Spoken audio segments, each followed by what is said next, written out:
Hello my dear students, welcome back to my channel. এভিটিএ test paper থেকে 2024-25 বাংলা সাবজেক্টের section B আজকে 835 নম্বর page তোমাদের সামনে আমি সলভ করব। এর আগের পর্বের ভিডিওগুলি দেখার জন্য অবশ্যই আমার চ্যানেলকে সাবস্ক্রাইব করো আর চ্যানেলের প্লে লিস্টে চলে যাও। ওখানে একটা ফোল্ডারে যাবতীয় যে সেটগুলি আমি করিয়েছি সেগুলি তোমরা পেয়ে যাবে। আজকে দেখো বি সেকশনের সেট সংখ্যা হচ্ছে 11।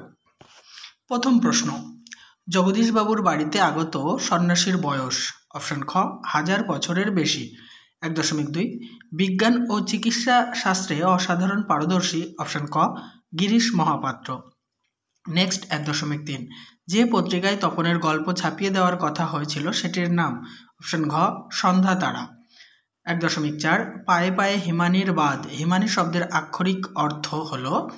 অপশন গ তুষার। 1.5 রত্নাকর রত্নোত্তমা হলো। অপশন ঘ লক্ষ্মী। 1.6 শান্ত হলুদ দেবতারা ধ্যানে ডুবেছিল। অপশন খ 1000 বছর। 1.7 আদিতে ফাউন্টেন পেনের নাম ছিল। অপশন ক রিজার্ভার পেন। নেক্সট 1.8 হিমালয় যেন পৃথিবীর মানদণ্ড। উক্তিটি কালিদাসের। গ অপশনটি সঠিক। 1.9 সেন্সিটাইজড পেপার এর অনুবাদ হলো। অপশন গ সুগ্রাহী কাগজ। 1.10 বিভক্তি। অপশন খ শব্দের পরে বসে। 1.11 নির্দেশক সাধারণভাবে যুক্ত হয়। অপশন ক দেখো বিশেষ্য ও বিশেষণ পদের সঙ্গে। নেক্সট 1.12 গাছ পাকা হলো। অপশন ক অধিকরণ তৎপুরুষ। পরের প্রশ্ন 1.13 নদীর বিদ্রোহের কারণ সে বুঝিতে পারিয়াছে। এটি হলো অপশন গ কর্তৃবাচ্য। 1.16 হিসাবের মেজাজ চড়ে গেল। চিহ্নিত পদটি হলো। অপশন ক কর্মকারক। 1.15 পূর্বপদের অর্থ প্রাধান্য ঘটে। অপশন ঘ অব্যয়ীভাব সমাসে। নেক্সট 1.16 আজকের দিনটা বেশ কাটলো। গঠনগত দিক থেকে বাক্যটি হলো সরল বাক্য। 1.17 সকালবেলা জলে আগুন লাগলো। এই বাক্যে যোগ্যতা নেই, অর্থাৎ ক অপশনটি সঠিক। এবারে এসএকিউ টাইপ প্রশ্ন উত্তরগুলি দেখতে থাকো। প্রথম প্রশ্ন 2.1.1 তপনের লেখা গল্পটির নাম কি ছিল? তপনের লেখা গল্পটির নাম ছিল প্রথম দিন। নেক্সট পরকে সেজে দিই নিজে খায় নে। কখন উক্তিটি কার? আবার বলছি পরকে সেজে দিই নিজে খাইনে কখনো। উক্তিটি কার?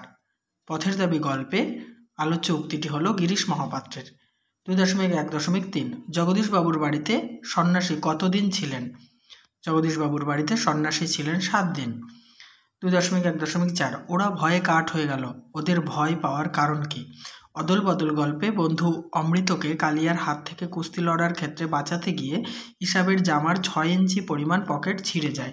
বাড়িতে গেলে বকুনি ও মার খেতে হবে ভেবে ওরা ভয় পেয়েছিল। নেক্সট 2.1.5 কোন ট্রেনটি নদের চাঁদকে পিষে মেরে দেয়? উত্তরটি দেখো 7 নম্বর ডাউন প্যাসেঞ্জার ট্রেনটি নদের চাঁদকে পিষে মেরে দেয়। 2.2.1 সিন্ধু তীরে রহিছে মাঞ্জস। মাঞ্জস শব্দের অর্থ কি? মাঞ্জস শব্দের অর্থ হলো ভেলা। নেক্সট এলো ওরা লোহার হাতকড়ি নিয়ে। ওরা কারা? আফ্রিকা কবিতায় আলোচ্য অংশটিতে ওরা হলো সাম্রাজ্যবাদী লোভী ইউরোপীয় দেশগুলি। নেক্সট তোরা সব জয়ধ্বনি কর কবিতায় এই পংক্তিটি কতবার ব্যবহৃত হয়েছে? মোট 19 বার ব্যবহৃত হয়েছে। তোমরা দেখবে কবিতার লাইনের বাম পাশে যে লাইনগুলি ব্যবহার করা হয়েছে এরকমভাবে মোট 18 বার ব্যবহার করা হয়েছে, আর ভেতরে আরেকটি লাইন আছে, মোট 19 বার ব্যবহৃত হয়েছে। 2.2.4 গানের বর্ম আজ পড়েছি গায়ে। এ কথা বলার কারণ কি? অস্ত্রের বিরুদ্ধে গান কবিতায় দুবার এসে গেছে। এখানে অস্ত্রের বিরুদ্ধে গান কবিতায় একটা কেটে দিতে হবে। কবি বন্দুক থেকে ছুটে আসা বুলেট প্রতিরোধের জন্য গানের বর্ম পড়েছেন, অর্থাৎ তিনি মানুষের পৈশাচিক সত্তাকে প্রতিহত করতে গানের মূর্ছনাকে রক্ষা কবচ হিসেবে এখানে তুলে ধরেছেন। নেক্সট প্রশ্ন এ কলঙ্কপিত এখানে কোন কলঙ্কের কথা বলা হয়েছে? পরাক্রমশালীদের, এখানে পরাক্রমশালী বীর হবে, ঠিক আছে, মিস্টেক হয়ে গেছে। পরাক্রমশালী বীর যোদ্ধা এবং যোগ্য সন্তান ইন্দ্রজিৎ থাকতে যদি রাজা রাবণ স্বয়ং রামের সাথে যুদ্ধ করতে যান তবে তা কলঙ্ক হিসাবে জগতে প্রকাশ পাবে। 2.3.1 লাঠি তোমার দিন ফুরাইয়াছে কে লিখেছিলেন? আলোচ্য অংশটি সাহিত্য সম্রাট বঙ্কিমচন্দ্র চট্টোপাধ্যায় লিখেছিলেন। নেক্সট প্রশ্ন, লেখক প্রাচীন মিশরে জন্মালে কি দিয়ে লিখতেন? লেখক প্রাচীন মিশরে জন্মালে নীল নদীর তীর থেকে একটা নলখাগড়া ভেঙে নিয়ে আসতেন এবং সেটাকে ভোঁতা করে তুলি বানিয়ে লিখতেন, হয়তো সুচালো করে কলমও বানাতেন।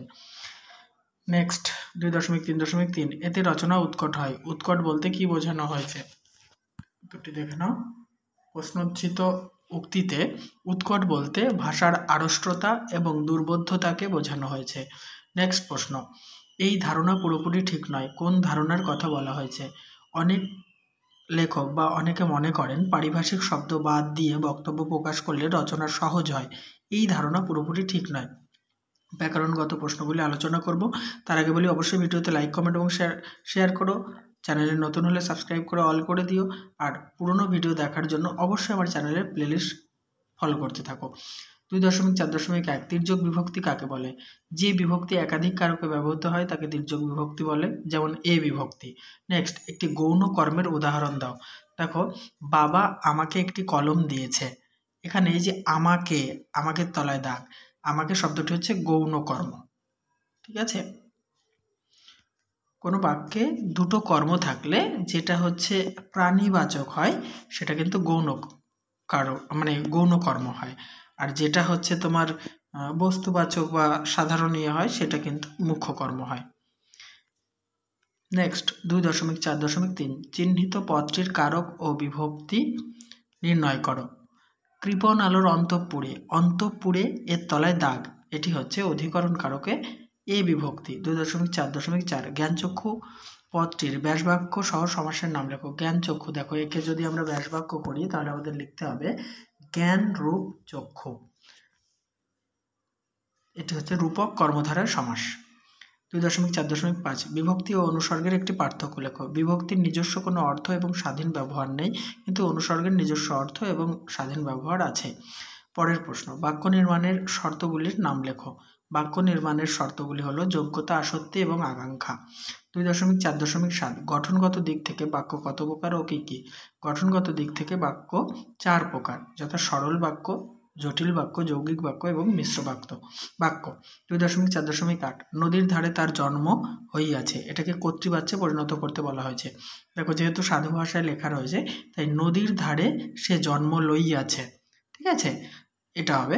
আর যদি তোমরা মনে করো যে নদীর ধারে সে জন্মেছে, সেটাও লিখলেও ভুল হবে না। 2.4.9 বহুব্রীহি কথার অর্থ কি? বহু মানে হচ্ছে অনেক, ব্রীহি মানে ধান। এই বহুব্রীহিকে আমরা যদি ব্যাসবাক্য করি লিখতে হবে বহু ব্রীহি যাহার, তাকে বলবো বহুব্রীহি। কিন্তু বহু কিংবা ব্রীহিকে না বুঝিয়ে এক্ষেত্রে জমিদার বা ভূস্বামীকে বোঝায়।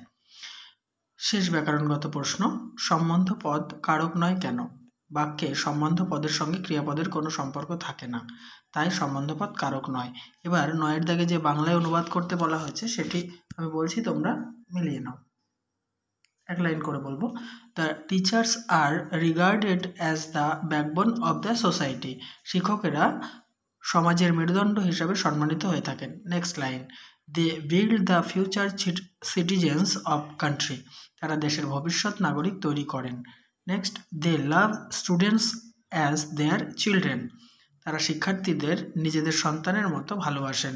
Next line, the teachers always encourage and inspire us to be good and great in life, শিক্ষকেরা সর্বদা জীবনে ভালো এবং মহৎ হওয়ার জন্য আমাদের উৎসাহ এবং অনুপ্রেরণা দেন।